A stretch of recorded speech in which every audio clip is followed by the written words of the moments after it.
Hello, saver. Whether you're saving for that trip to the tropics or saving for an emergency, now is the time to take advantage of Wells Fargo's savings options. Wells Fargo offers savings accounts that can help you save towards your goals. So, what are you saving for? Visit a Wells Fargo branch or wellsfargo.com/save to open a savings account today. Wells Fargo Bank, N.A., member FDIC. Fargo, the new virtual assistant from Wells Fargo, makes banking faster and easier. Like this. Fargo, what's my checking account routing number? And this. Fargo, turn off my debit card. And this. Fargo, what did I spend on groceries last month? And that's just the beginning. Do you, Fargo? You can. In the Wells Fargo mobile app. Learn more at wellsfargo.com/getfargo. Terms and conditions apply. Your mobile carrier's availability and message and data rates may apply. Wells Fargo Bank, N.A., member FDIC. So our podcast is called Right and Wrong. Are these your notes? These Are these your notes about what we're going to say? Anything. Nailed it. Yes, a short answer.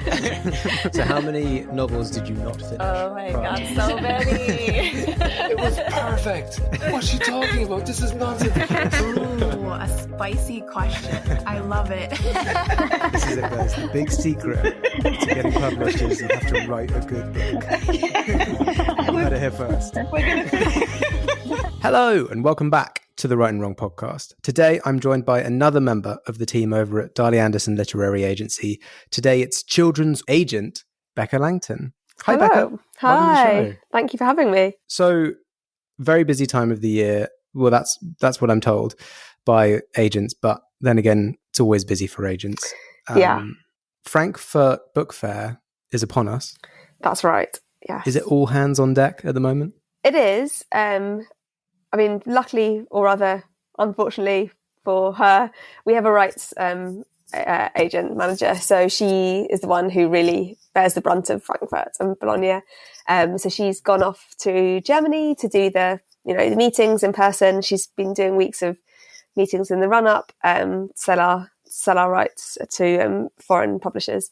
So for us, it's mostly a matter of things being busy just because there's, there are lots of books going out, lots of movements. So it's sort of business as normal to an extent for us. Oh, nice. I see. So you and the rest of the agents don't generally go. We don't go to Frankfurt. We always go to, we usually go to Bologna, or at least some of us will go to Bologna, just because Bologna is a children's fair in particular, whereas Frankfurt is everything, and there's usually more of an adult focus. And generally, Bologna is a more pleasant experience than Frankfurt. I mean, nothing against the city of Frankfurt, but it doesn't quite have the sun and Aperol and pasta vibes that Bologna does. So we tend to focus on Italy as opposed to Germany. Yeah. Okay. So, for those of us who are on the outside looking in, what is the significance and sort of what goes on at events like Frankfurt Book Fair? They're amazing times and places for international colleagues to meet. So our rights manager, Christina, will be out there meeting German publishers, French publishers, Brazilian publishers, Korean publishers, telling them about the books where we hold translation rights, and trying to forge connections and see whether we would be a good fit for any of those places. So the publishers looking at our books and seeing whether they want to buy them. What they aren't generally are places for authors to be, unless they're invited over to kind of, do presentations or to be an extra sales pitch for their books. But they're not really a place for agents and authors to connect. So it's much more about foreign rights sales. And we also go and meet British editors, and for me, because I focus on North America, that's where my sort of focus is, where I'm building my list, where I'm trying to sell books to first. It's a really good opportunity to go and meet American publishers and editors. I've just been to New York, so I don't necessarily need to go to Frankfurt, a couple of weeks later to meet the same people, but I will be going to Italy, to Bologna, to meet US editors. So it's a good opportunity to connect there as well. Okay. So you mentioned your focus is on the US market. Does that mean that you work with a lot of authors in the US, or that you're mainly just trying to sell rights to the US, but you're still working with authors in the UK? It's a little bit of both. My work, my list is US focused first. So I would say something like 70% of the authors and illustrators I represent are based in the US, all over the States. But I also represent a couple of people who are in Europe, and one American in London. But my list is based on whether those books would sell in the US rather than the UK first. I mean, that's not to say they won't sell in the UK. I also sell into the UK. But it's kind of as a secondary factor, just because most people who I represent, their voices are American or have a particular US feel to it. But I also do represent the US right, or the North American rights for our agents, for the clients of our agents. So for British or European authors who are represented by Claire or Lydia or Chloe, I can represent the North American rights into the US, just because I've spent a while, building up the relationships. The US market is so much bigger than the UK one. So there are so many editors. There's, 300 editors opposed to 30. So it's very much a matter of like trying to grasp what everyone's looking for and which houses are best suited to which kind of stories. So it's a kind of a particular skill set, which I'm still learning, but it's been really fun to do. Oh, that's so interesting. So I know that there's going to be a lot of nuance and minutiae to it, but if I, in sort of broad strokes, if you could name one or two things, what's the kind of main differences between an author that you would pose to the UK market versus the US market? I think, well, voice is the first one, and I think focus. So there is just a natural difference in, for instance, a YA contemporary story, one of them set in Birmingham, one of them set in Atlanta.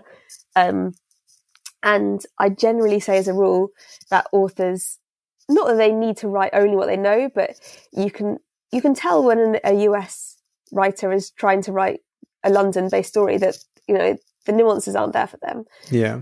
In the same way that someone based in Manchester trying to write a story set in New York, they're not going to have the same sense of place, same sense of, society and culture. They don't necessarily ring as true. So as a general rule, books read better when they're set in the places that author knows very well. Sure. So I think often location is one of those things. And, then it comes to like fantasy, and obviously they're less location based, so it doesn't necessarily matter so much. And when that happens, it's just a matter of taste, I suppose, for me. Okay. Yeah. And I know that some markets are bigger in the US than UK. For example, YA is a much bigger market in the US than in the UK. That's true. I mean, the UK YA is definitely growing, and that's really exciting to see. It's just more publishers. There are more books, there are more publishers, and that's a good and a bad thing. There's a lot more competition for new books being published. Yeah. And in the same way, upper middle grade maybe is slightly stronger here than it is in the US. We don't necessarily have quite the same sort of production of big fantasy adventure upper middle grades in the States that we do in the UK, and there's therefore the US maybe requires more from the UK. But I think trends change, people's tastes change. So like everything else, it's just a matter of finding voices that are exciting and the editors that want to publish them. Yeah. It always comes down to that in the end. That's really interesting. Yeah. Let's bring it back to you and your publishing origins, because you've worked across a real sort of stretch of the industry. That's true. What was your first job in publishing? Where did you get your foot in the door? So I mean, to go a little bit further back than that, I suppose, I actually, after I graduated, I trained as a teacher, a primary school teacher, and I loved it. I loved the pastoral side of things, and I really loved the story bit of things. What I didn't like so much was having to teach like maths and IT, and also things like having no control over when you could eat, when you could go to the bathroom. There was a lot. I really enjoyed the children, and I really enjoyed other parts of it, but the actual the life of a teacher maybe wasn't for me. And I kind of realised that I'd never really worked in the real world, apart from, doing various like summer jobs and working in like restaurants and bars and that. But I thought, actually, I want to get out of the education system, and, rather than being sort of jumping from school to university straight back into school again, I would go and see the real world. So I applied for a graduate scheme at HarperCollins, and off the back of that made lots of really good connections, and was given a couple of internships, and then at the same time did the standards, working nights in a pub and working days as a mostly unpaid intern, which had hopefully, I think things are changing and now interns are paid, but when I was doing this 10 years ago, it wasn't the case. So there was very much a matter of, at one point, I was doing an internship for Anderson Press, and I went to the internship during the day and cycled back across London to work in the pub that I was waitressing at, and was given my sort of direct boss a table. It's like, there's too much crossover here. It was really weird. She's like, I think I recognise you. I was like, I saw you about 35 minutes ago. Here we are. So I did all various internships, and then was given a job eventually at Hotkey Books as an editorial assistant, which was an incredibly exciting place to be. The doors were literally opening on my first day of work. The desks were kind of still in their packaging. Yeah, so it was fun. And it was kind of an exciting, interesting place to be. We were winning awards all over the place. But there were growing pains as well, as is normal in a place like that. And I did a bit of non-fiction work, which wasn't necessarily what I was super passionate about doing. And then a job came up at a digital startup called Mind Candy, which was the birthplace of Moshi Monsters, which had this kind of huge, enormous success in the, late 2000s. No, not, is that the right way to say it? Sort of 2008, 2000. Yeah. 2009, 2010. Was it? It's like an online game. It was a digital platform where you could adopt a monster and then play games with them, and live in the city and build a house, and had all this things you could collect and put on the walls. There was an absolutely incredible success. And it was like Neopets. Yeah, it was like Neopets. Yeah, exactly. That's the one I knew. Yeah, that was exactly what it was like. And it was huge. And I joined on maternity cover to publish the magazine, which was the best-selling children's magazine, I think, ever. Wow. So it was huge. So it's still in physical publishing, actually, but it was just in a different form, and going from a sort of traditional publishing company to a digital startup was incredible. This place had AstroTurf and slides and tree houses and free lunches. Tables, oh my god, ping pong everywhere. And we had free drinks on a Friday evening, and we had there were summer parties in Paris and festivals, and it was really something else. And then the iPads came out, and they were suddenly faced with this incredible problem where they built Moshi Monsters in HTML, which you couldn't then translate to an iPad. So children were migrating to a different media, and Moshi Monsters couldn't go with it. So it was a sort of a rocky few years as we tried to work out what to do next with it. And eventually the team that I was on was made redundant, I think. We were the last to go, but they'd concreted up the slide by then. So, dear. Yeah, it was a sad moment for all of us. But it was, that's the kind of nature of tech, to be honest. Things change and you have to be flexible. And when you're a really, really big company that's expanded exponentially, it's very hard to do that with the same agility as a smaller team. So I had some amazing experiences, did a lot of publishing. So I became publishing manager. So I was working with Egmont and PRH doing sort of huge licensing deals, not just with Moshi Monsters, but with another brand called World of Warriors, which was fun. Yeah. And but obviously, all good things come to an end, and that did. And I joined the Pottermore team to do some digital publishing. So Pottermore is in the Wizarding World. The Wizarding World, yeah. Okay, got it. So yeah, the Harry Potter sort of online, I guess, website where they had, originally it was like an interactive story, and by the time I joined, it was lots more articles and kind of thought pieces and opinion pieces. Right. Was it originally? It was the "What house are you in?" quiz.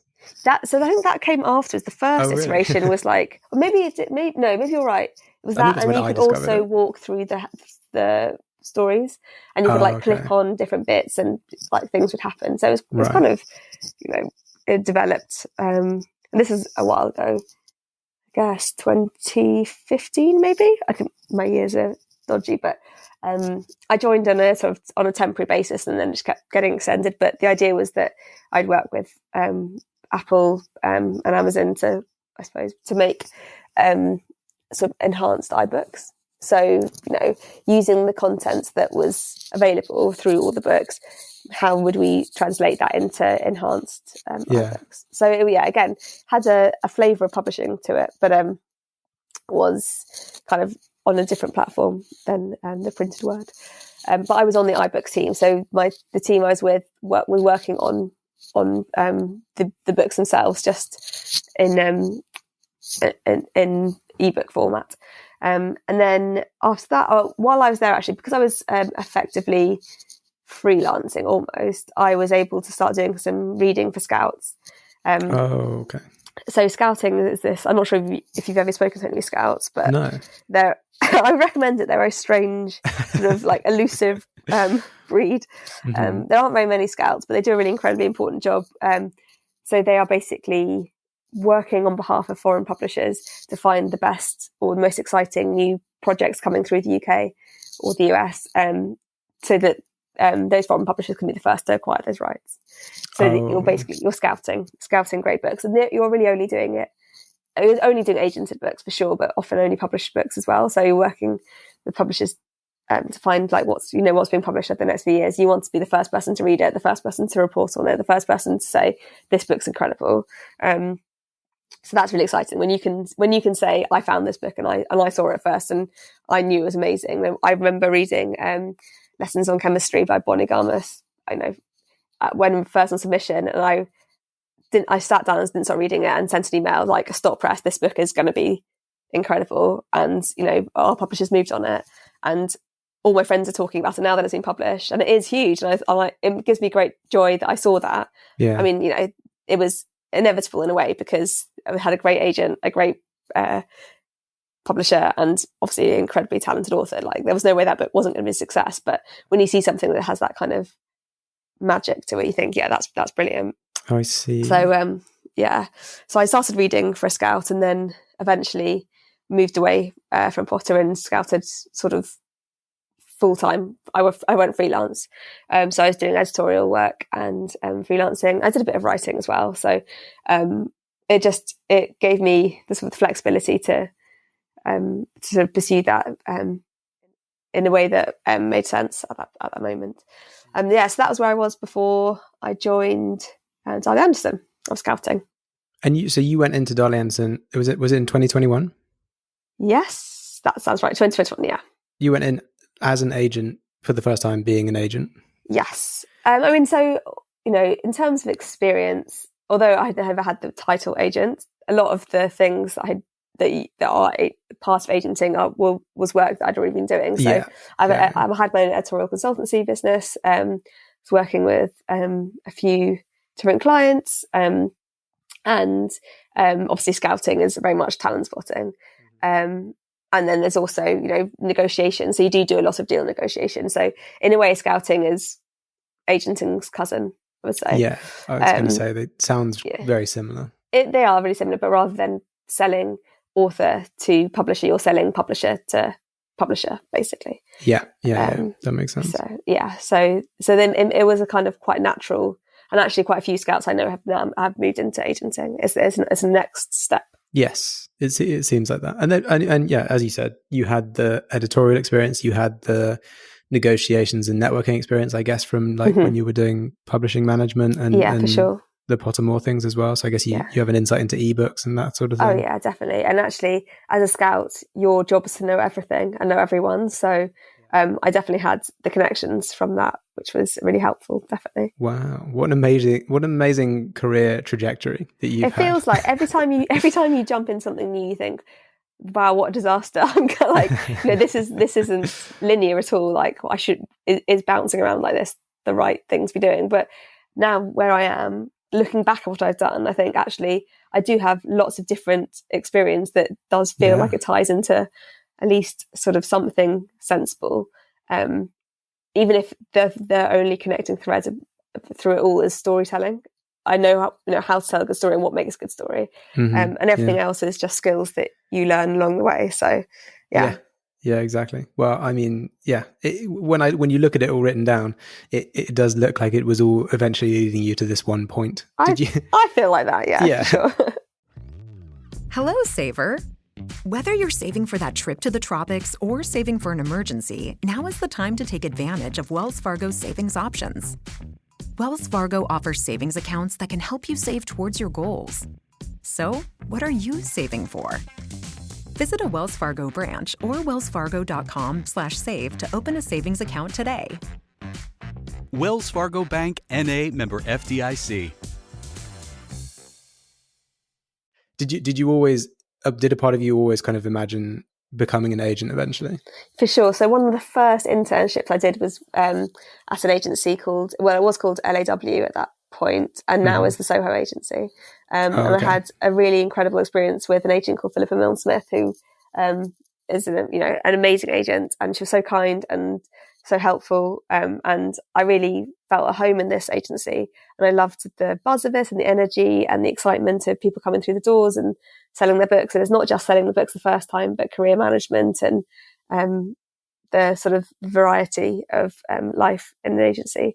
And so it was a great starting point. But I think the problem with agenting generally, and I'll talk about this till the cows come home really, is that because of the way that agenting is structured generally, and not so much Darley Anderson, which is I'm really lucky about, but it's very rare to have any jobs advertised beyond assistant. And it's so unusual to be able to move into agenting unless you are willing to go so far down. You're starting afresh basically. So it's difficult to get into, and not only that, but particularly in the US, and less so here, but to an extent, often it's commission based. So you have to have a certain amount of financial security in order to be able to take up agenting, because you will have to be able to work for yourself basically, potentially for free for 2 years, which is why in the US, so many agents have second jobs, or agenting is their part-time nighttime job, because they actually need a job that pays the bills until they're well established enough.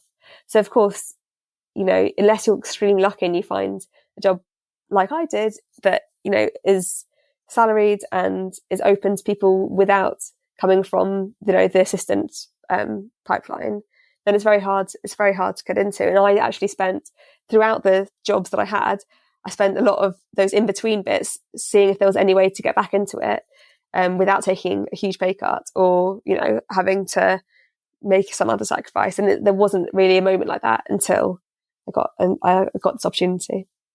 Well, yeah. I mean, that lines up with the agents that I've spoken to, who almost all of them have either come through being an assistant or potentially a reader, which I imagine leads into being an assistant anyway. Yeah. A scout, as you said, or it's often editors will go into agenting, but after many years of experience as an editor. But let's focus on you and your role and the things that you represent. Am I right in thinking it's middle grade fiction up to young adult? Yes. Yes. I do a couple of pitch books, but I'm quite selective about it. And then my focus is definitely middle grade. Why I'd love to have more graphic novels. Trying to find, that super talented people who can both write and illustrate, and have a vision for how a book looks on the page. It's incredible when people can do it, but there aren't so many. Yeah. There's so many disciplines to be juggling at once. Exactly. Yeah. Totally. I noticed on your bio page, it says, "I'm not the right person for stories about fairies, fae, or pirates." Yeah. Is that your way of saying no fantasy? No, I love fantasy. Okay, just I do those love specific fantasy. I find that stories about fairies, particularly with the A, it gets bogged down in kind of whimsy, and actually is whimsy which I don't particularly like. Anything which feels too ethereal or too focused on the aesthetic of the story and less on the actual plot. Right. So, which is why fairies often, it's the pointed ears and the kind of, mists that don't necessarily speak to me. And with pirates, I just find that it's very unusual for me to read a really original pirate story. Having, if someone came to me with This Flag Means Death, of course, that's a whole other story. But I think it's, less over from being a scout, but I've read so many YA pirate stories about this is the first female pirate. And I think it's not the first female pirate because I've read the story 7 times this year. Yeah. Well, there also was a famous female pirate, Bonnie. There are so many famous female pirates. Yeah. There are actually quite a few of them. Oh, okay. Real pirates who actually existed. Yeah, real pirates. Well, this is a historical retelling of this unknown pirate. No, we all know about her because there are so many of them. Yeah. And something about the swashbuckler. It's the same thing with fairies. I think the aesthetic of it actually gets in the way of the storytelling because it's all about swashbuckling and boots, and often it's a girl dressed up as a boy, and it just doesn't, that particular storyline doesn't do anything for me. Mulan with fairies, or exactly. pirates, whichever, take your pick. Please no. But I say that just because it's usually something for me which I have to get, it's a hurdle I have to get past. Okay. But that's not to say I would never want to read it. Yeah, I was going to say, if someone sent you something that was sort of a weird kind of quirky twist on it, something maybe like Artemis Fowl, which is an interesting take on it, I would love that. 100%. Send me Artemis Fowl. Okay. Definitely. Yeah, if you've written the next Artemis Fowl, please, I'll have it. Okay, cool. So those are the things that you look for, that you're after in a sort of broader sense. Let's talk submissions. Darley Anderson, for fiction, it's the pretty standard set: cover letter, synopsis, first 3 chapters or 20 pages. I had a look on the website, but I couldn't find, and this might just be me being blind, I couldn't find the submission package for graphic novels. Yeah, I don't know if we've got one necessarily. As standard, I would say, obviously, it depends whether you're writing text only or you're intending to do illustration. Usually it's a kind of a couple of sample pages and a synopsis. Okay. So a sense of what the story is going to be as a whole. It doesn't have to be illustrated, but giving 2 or 3 pages of what the illustrated version would look like.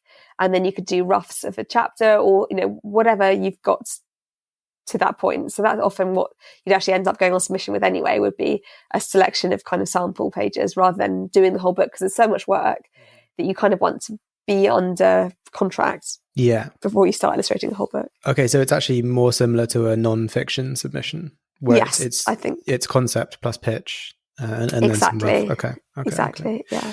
Okay, awesome. So the nitty-gritty for all those querying authors trying to catch your eye, when you open up a submission, what order do you go through the pieces, and what are you looking for in each part? Ooh, that is good. It actually depends on how I feel about that day. I will usually look at the pitch first. So that's the most important thing for me. In the cover letter, In the cover letter. Not that I won't read anything beyond that, but if the pitch is hooky and well written and exciting sounding, I'm much more enthusiastic about reading on.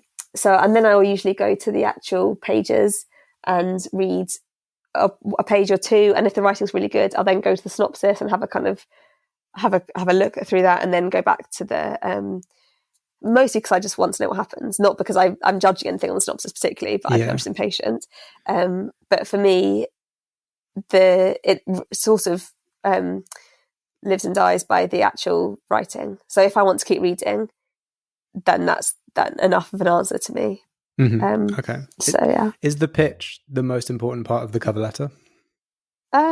I think as a whole, the cover letter is a way to show that you're professional, because ultimately being an author, a professional author, is a profession, and you have to be able to go about it in a way which feels that you are able to, speak eloquently and, understand your craft and you understand the industry to an extent. Obviously, no one's expecting a profession before you're actually writing. Yeah. If that makes sense. But I think having an understanding of the work you're doing and how to present yourself is just like, it's like a cover letter for any job. It gives you an indication of who you are. Do you have a sense of humor? Are you new to this? There's nothing, and beyond being rude or aggressive or it being so full of typos and grammatical mistakes that it's actually unreadable. There's actually very little that you can do in your cover letter that will make it a no. It's just a way of sort of flagging that you're able or you're confident in your writing ability beyond just the actual story. Because if you can write a cover letter, you're much more likely to be able to write a really good story. Okay, yeah. And are there any sort of specific things that you think really make a cover letter shine? I think for me, often it's having a good grasp of the market as it is. So reading current books. If a cover letter says my story is just like Peter Rabbit and meets Harry Potter, well, that to me says that you don't really know Harry Potter's still popular, but actually there are so many books out there which are doing a more exciting, different job that speaks to readers now. Yeah. If you're only talking about books that appeal to you as a child, then you're writing for yourself as a child, and maybe that's 30 years ago. Yeah, exactly. I mean, Harry Potter's almost 30, so yeah. So it's an old book, and obviously it's going into classics terrain now. But there are so many amazing new authors writing out there beyond just what we were reading 30 years ago, that we should really be presenting understanding of the market as a whole. So that's something that I think is a really promising sign. If someone knows what's exciting or knows exactly where their book fits in the market, that's a really good a good sign to me. Yeah. I guess it's just helpful for you to also know that they are aware, so that when exactly if this goes a long way down, you can take them to a meeting with a publisher and they will be up to speed with what's going on. Yeah, exactly. And it just shows an interest. It's not even that, because maybe Harry Potter is the best comparison. Maybe that is the closest book that is available on any bookshop. But I think it's just showing an interest in the industry. Yeah. So it's not just I want to be an author because I want to have my name on a book. It's I want to be part of this collective. I want to be someone who's writing amongst other people that I admire and I understand are doing brilliant work. So it's a sense of entering into the industry as a whole rather than just wanting personal success off the back of. Do you know what I mean? I think there's a difference, and I think being excited by the industry and being excited by other authors feels like a more long-term approach to writing. Yes. Okay. Yeah, that makes sense. A sort of showing that you have an appreciation for the things that have inspired you to become a writer, and that you appreciate all the other work that other authors are doing in the space. Yeah, for sure. And flexibility, the market's changed. It's an understanding of how you have to be nimble and agile and resilient as well. And all those things come across in the way that a cover letter's written, understanding, this is where my book fits in the market. This is why I think it's a great book. Here are some other experience I've had, or here's something else that I think is interesting. Yeah. Is much more interesting cover letter than saying I don't think children's books are very good because whenever I read them I find them really boring, and and my kids love this book. Yeah. So that doesn't speak to me particularly that this person understands the industry or actually what's out there. Okay, that's really interesting and very good advice for people who are currently querying and also not a difficult thing to do necessarily. To go and research the what's currently popular, what people are reading, what's selling. Literally, just go into a library. Just go into a library and talk to a librarian. That's all you need to do. Like, librarians will be able to tell you everything. Go into a bookshop. You don't have to buy the books. Well, you should buy the books, but from a bookshop. But just go and speak to people. Go and speak to teenagers. Go on TikTok. Go on Book Talk. Yeah. Actually, there's so much information available that if you don't know why things are popular, then you're less likely to be able to be writing a book which will feel popular. Actually, no, that's true. Maybe you can write a book with no knowledge of the industry at all, and it will be a mega success. You probably can. I think you probably can. I think you would be hurting your own chances. I think so. Right? You'd be, because you're out of the loop at that point, but it could happen. Yeah. No, you never know. Yeah. You never know these things. Amazing. So you've told us the broader scope of what you're looking for, but we're coming to the end of 2022. Are there any specific stories or characters that you're really keen to see in your submissions box? Oh, that's such a good question. I always say no, and then I'll see it, and then I will know it. I saw an editor the other day was looking for a graphic novel about Jewish summer camp, and I was like, yeah, that's what I want as well. So if anyone's got that, please give it to me so that I can then pass it on to her.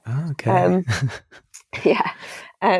I do want better Jewish representation in YA middle grade. That is, I'm particularly keen to find books which aren't about trauma and about the Holocaust. But I am particularly looking for North American writers as well. So that obviously will change the angle of things. Speaking about that, you obviously get submissions from all over the world, I presume. Does it have any bearing on sort of your likelihood to pursue a submission if they're from Europe or the UK or the US?